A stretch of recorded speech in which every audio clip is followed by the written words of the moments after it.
PAW family and friends, happy Tuesday. It is Tuesday, February 23rd, and for our Tuesday trivia today, we have traveled all the way back to 1920 Chicago, and we are standing in front of the Business Dome Theater, which was one of the premier theaters in Chicago in the earlier part of the 20th century, where they would show films by predominantly African American cast.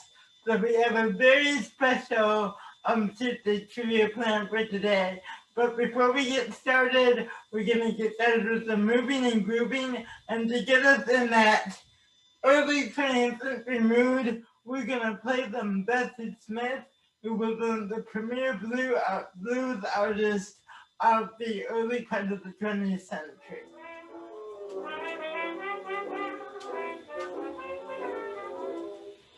Once I lived a life of a millionaire. Spending my money, I didn't care. I carried my friends out for a good time, buying bootleg liquor and painted wine. When I began to fall so low, Let the music, enjoy the music, guys. and no place to go. So if I ever get my hand on a dollar again, I'm gonna hold on to it. Tell him he goes green. Nobody knows you when you're down and out. Yeah. In my pocket, not one penny, and my friends I haven't any. But if I ever get on my feet again, then I'll meet my long lost friend. It's mighty strange, without a doubt. Nobody knows you when you down and out. I mean when you down and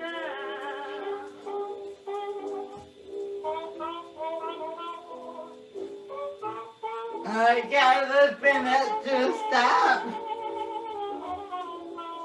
Wow, what a beautiful voice Bessie Smith had. But like I said, guys, we are in 1920 Chicago. We are in front of the Big Dome Theater, which was one of the premier theaters built in Chicago in 1919 that would show films that featured predominantly African American casts. So let's do a little bit of history here. So in the 1920s, there was a lot of segregation where blacks and whites couldn't go to the same, eat at the same restaurants. In fact, in the South, there were Jim Crow laws which made segregation legal. So you would see white only, black only, colored only signs.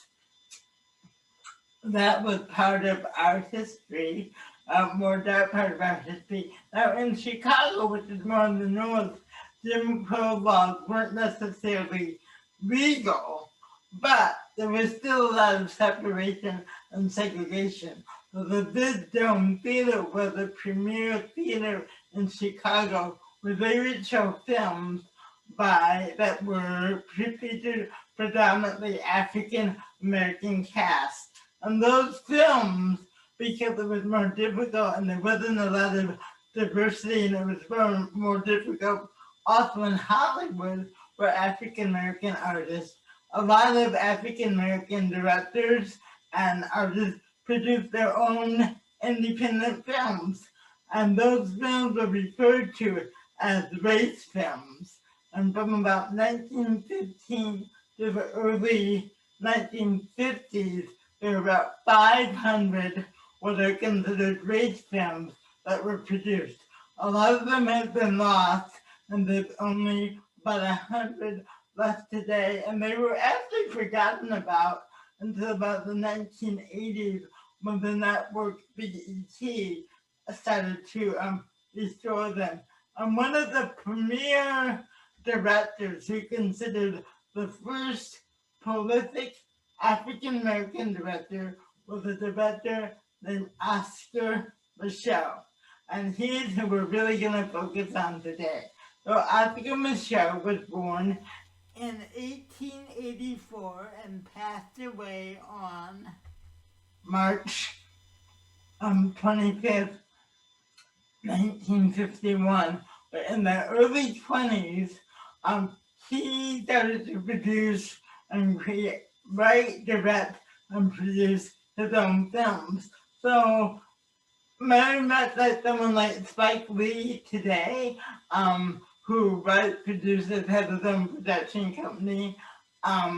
Now, in the early 1900s, the 1919, Oscar Michelle formed his own production company called the Michelle Film and Book Company of Sioux City. It was in Chicago, and through that company, he wrote and produced a lot of the films. And because he was a writer, he also wrote novels. His first film, The Homesteader, he produced in 1919. His next film, which we're going to have, which actually has been preserved, because it's in our gates. So we're going to look at a couple of clips from within our gates. And let's look at the first clip, and then we'll come back. And this is a silent film that Oscar Michelle produced in 1920. So let's take a look at the first clip. Okay, so here's that Oscar Michelle presents us in our gates with the renowned Negro artist Evelyn Freer. Written, directed, and produced by Oscar Michelle. I'm kind of reading what you're seeing, guys. At the opening of our drama, we found our characters in the North where the prejudices and hatred of the South did not exist, but does not prevent the occasional lynching of a Negro.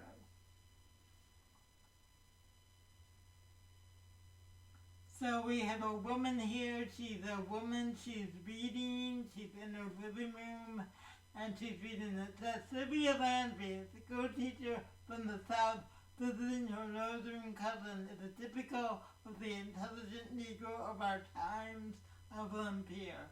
That's the actress who plays her. Another woman enters, and they look at each other, and the woman goes to sit down, and they're talking to each other. And she tells her letter to the dearest Sylvia, words fail to describe my joy upon receiving the letter in which you agreed to be my wife.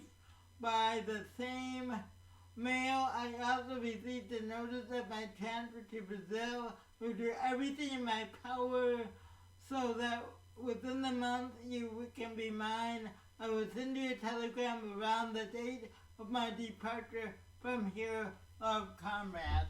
So that Alma Pritchard, a divorcee, is secretly in love with Conrad and ready to give marriage another try. Bo Clemens. I just love looking at that clip, guys. One thing that's been really fun about preparing for this class is I got to learn a lot too.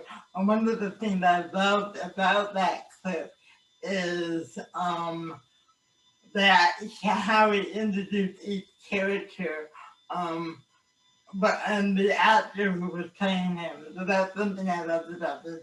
Remember, this is a silent film. So let's take a look at another clip from the film. So they have a man and a woman, and they're reading. They're sitting together at a table in a room. So Reverend Wilson Jacobs, founder of the School and Apostle of Education for the Black Race, and the concept of the system, Reverend Jacobs so ally in his unequal struggle against the Negro's ignorance. So we see a woman, and then we see a man and a woman working and writing in a book and working together. And then the woman goes to the door, And in response to a small advertisement came Sylvia. We have Sylvia, she's shaking hands with the man, the Reverend, and his sister. He gives her a seat, and they're talking together. Sylvia has a nice little hat on there. And others who could not read. So there's Reverend, so we see a family, and it says, the weevils ate up the cotton crop, and being as I could not pay the rent, they took my mule. So we have a man with his 2 children.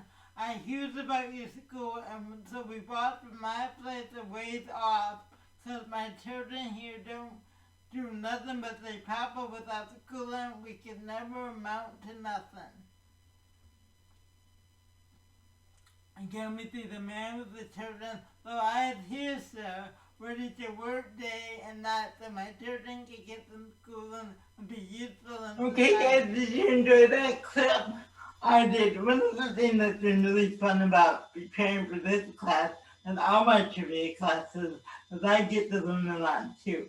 So that was fun with the Okay. It was a silent film that Oscar Micheaux produced, wrote, directed, and produced in 1920.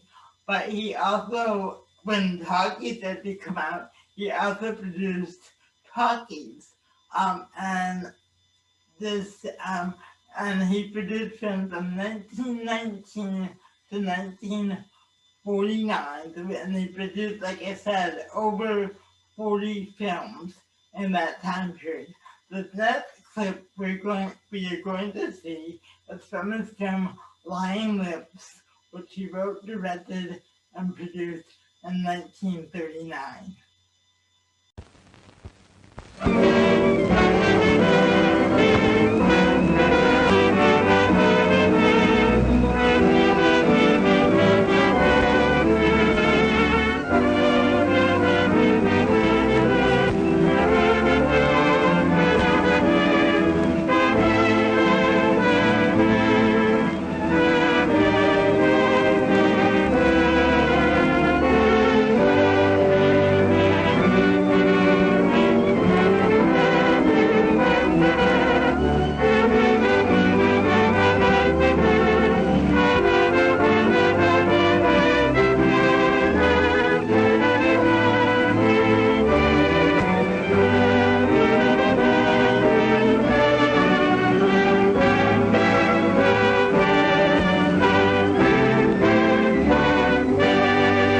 Like these, one can never tell. It always pays to reserve decision until you learn more. That's true. Who is the girl? Her name is Elsa Bellwood. Do you know her? In a general way. I've talked with her. She's considered a very good singer and dancer and works at the Poodle Cabaret. I see. Do you know anything about her reputation, her character? She's in the show business, you know. This case seems to offer something. It is unusual. For instance, someone calls over the telephone and insists upon talking to a woman, you can see it, who has been dead for hours. And times the call when he knew the girl would have returned from her work and at such a late hour. If the girl is innocent in this murder, then someone who called knew something about who did it, if they did not kill her themselves. Now, if the girl killed her aunt, she would have had to leave the cabaret. I guess, say, between 10:30 p.m. and midnight. Go home, shoot her aunt while she was asleep, go back to the cabaret, go on with her work, and then come back here in an hour and call the police station. It's too complicated for the arresting officers. There's only one thing to do. We'll have to take her downtown and hold her. I'm sorry. She seems like a very nice girl and truthful. But somebody killed that woman. Now, as the girl was the only one here, there's only one thing to do. Take her downtown and book her. Come on. Does this mean that I'm under arrest? I'm awful sorry, but you are. Oh. And it means that you're going to lock me up? Put me in jail? Yes. I'm awful sorry. I'm not blaming you. There's been a murder, and the law has got to find out who did it. Well, there's no one else to hold it this time but me. So... If you have an idea who did it. No, not the least. Not the least. Why, I can't imagine anyone wanting to kill my aunt. Poor auntie.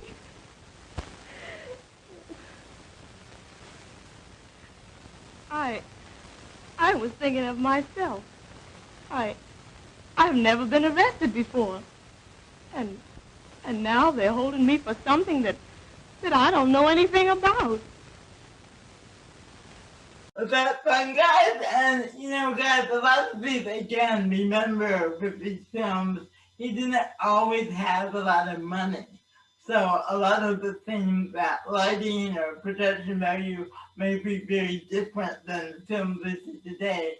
But the fact that this is a man, a director who, because he wasn't able to work within the Hollywood system, produced over 40 films outside the Hollywood system, I think, and provided opportunities for African American actors and actresses and filming crew. And sometimes he worked with Caucasian actors as well, but predominantly Oscar Micheaux produced films about African Americans for African American audiences, and that's why I wanted to celebrate him today for Tuesday Trivia class.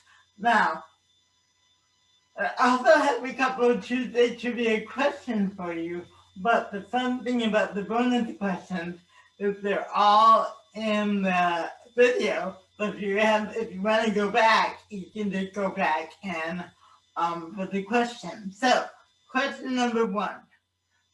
What year did Oscar Micheaux open his film studio? Question number 2. What city did Oscar Micheaux have his film studio in? Okay, good. And question number 3. About how many films did Oscar Micheaux produce during his career? So again, if you want to know the answers, you can go back and watch the video because they're all in the class. Alright? So, question number 1. What year did Oscar Micheaux open the film studio? The Micheaux Film and Book Company of Sioux City. What year? Question number 2. What city was Oscar Micheaux's film company in? Where was it in? What city? And question number 3. About how many films did Oscar Micheaux produce and direct during his career?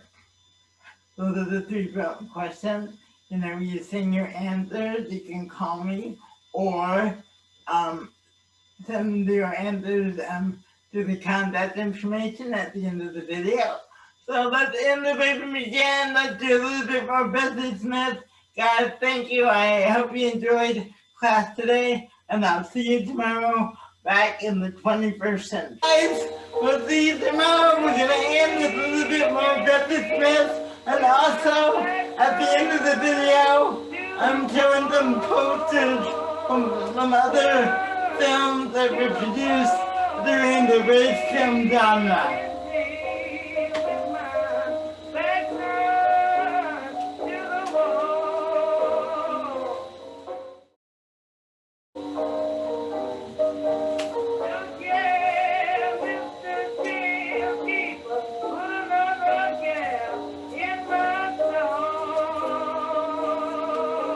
See you tomorrow, guys. I don't mind being in jail, but I got to stay there so long, so long. I don't mind being in jail, but I got to stay there so long. Okay, guys, here we go. Bonus question number 1. What year did Oscar Micheaux open his film studio? Question number 2. What city was Oscar Michelle's film studio?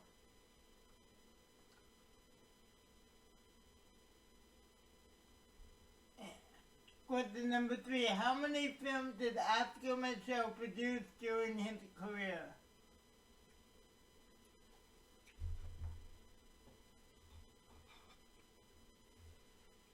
Okay, email answer to dejclass@gmail.com or text or leave a voicemail at 323-364-2478.